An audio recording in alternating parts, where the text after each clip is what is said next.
This craft right here is entirely circumnavigation capable. It only weighs 841 kilograms and consists of only 11 parts. Yeah, totally unrealistic. But it's caused by a bug in the game. Let's rewind about 3 months. Now, basically, if you have an engine plate and a fairing and something to occlude the engine plate, your craft is actually entirely dragless. And you can see me constructing one here.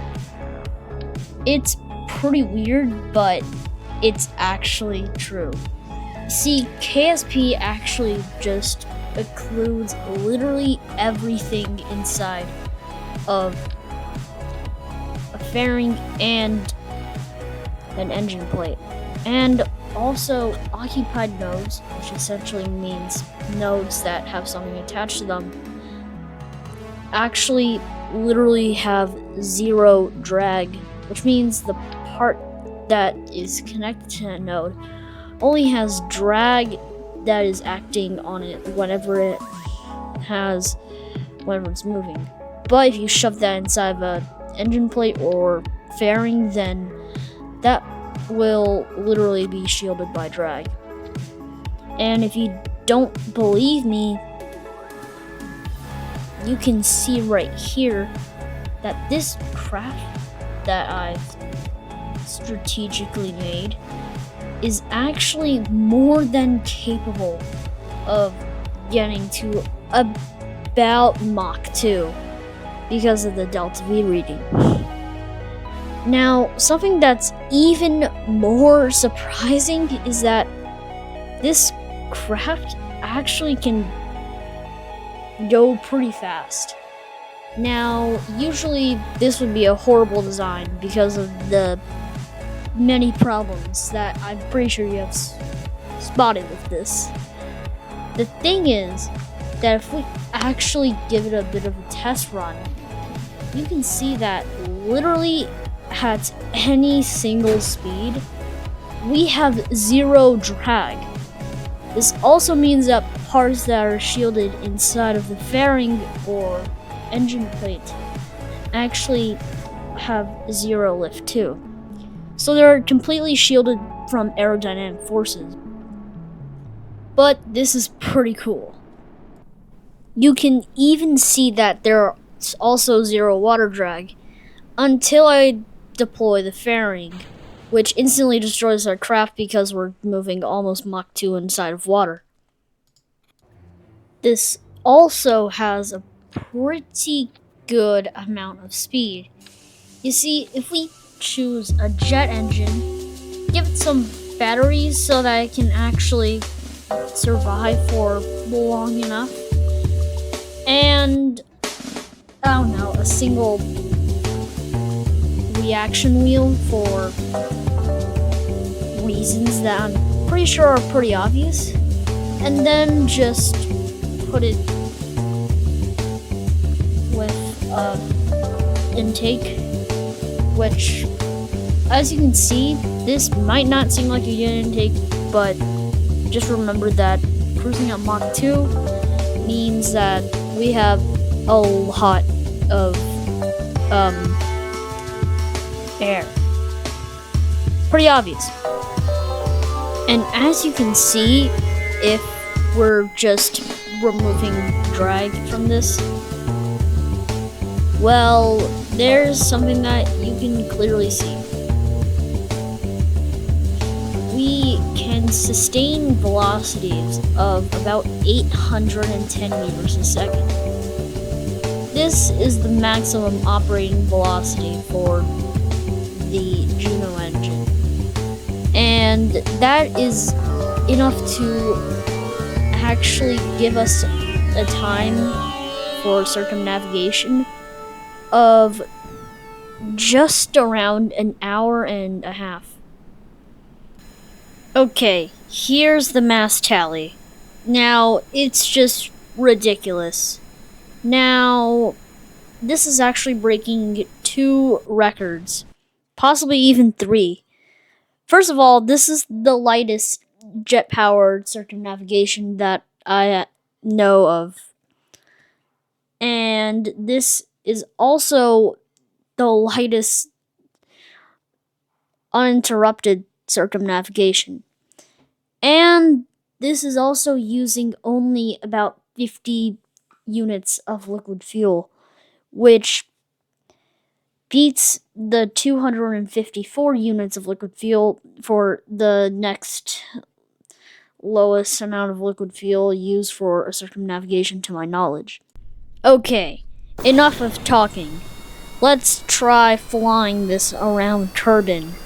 Now, I've heavily optimized the ascent profile and the flight profile, so let's go ahead.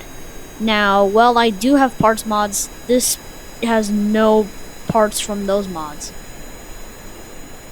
Now, I'm keeping an angle of attack of at least 13 degrees. This is because the intake and the engine generate a good amount of passive lift due to their angle of attack at that angle. Anyways, I think it's time for me to stop talking and let you enjoy the views and the music. Here we go. See you at landing. Release final approach.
Okay, I had to quick save and quick load a couple times on descent.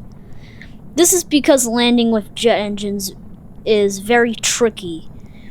In fact, it actually took me 3 entire attempts to land this properly.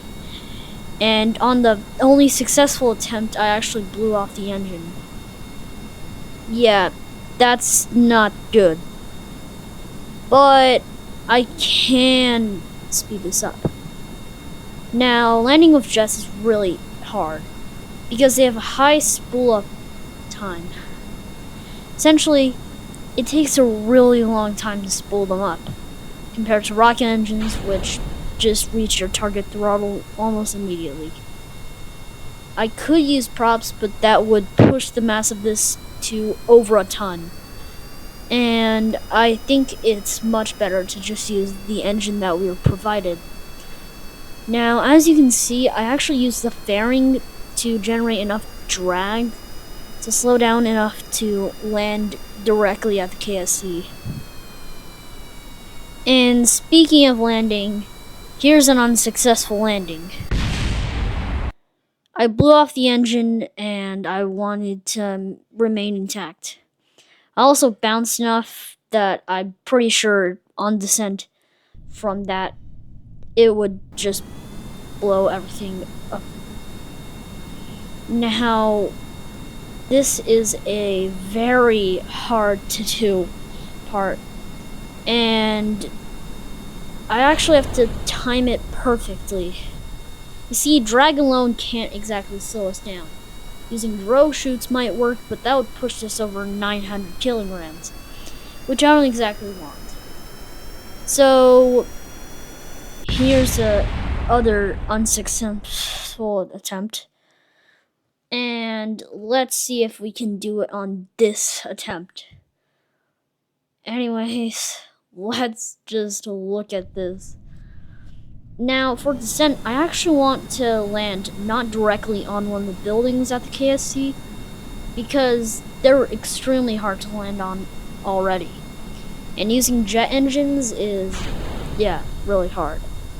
Now, I'm actually using a mod called KSC Enhanced, which is why the KSC looks different than what it looks like in stock KSP.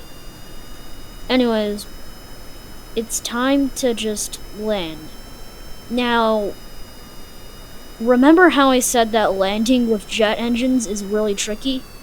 It's even harder when you have parallax, and also when your game freezes a couple times while on final approach. So, yeah, as you can see, I just aimed away from the trees, because they actually have collisions. After that, I can just point retrograde to slow down. And, okay, that was a close call. Whatever. Stuck the landing. There we go. We are landed. And we actually have fuel to spare. We can actually go further if we want to. But that's what I'm going to do. That's where I'm going to leave off. Okay, you may be wondering the actual distance that we traveled. Well, in real terms, it's just the geodesic distance from Montreal to Vancouver. Or, in other words, and by the way, geodesic is just the quickest route from between 2 points of the sphere, Miami to LA. Yeah, it actually adds up, which actually is pretty cool. I don't know if the devs put this in as an Easter egg or just purposely made it like that. I'm pretty sure it's, yeah. Now, we actually have a lot of fuel left after landing, but we blew off our engine so we couldn't use it exactly. So our real range is actually closer to the distance between San Francisco and New York, which is about 4,000 kilometers. That is a couple times the diameter of the moon. Well, I mean, just like 1.5 times. But still gigantic. Anyways, I'll see you in the next video. Peace out.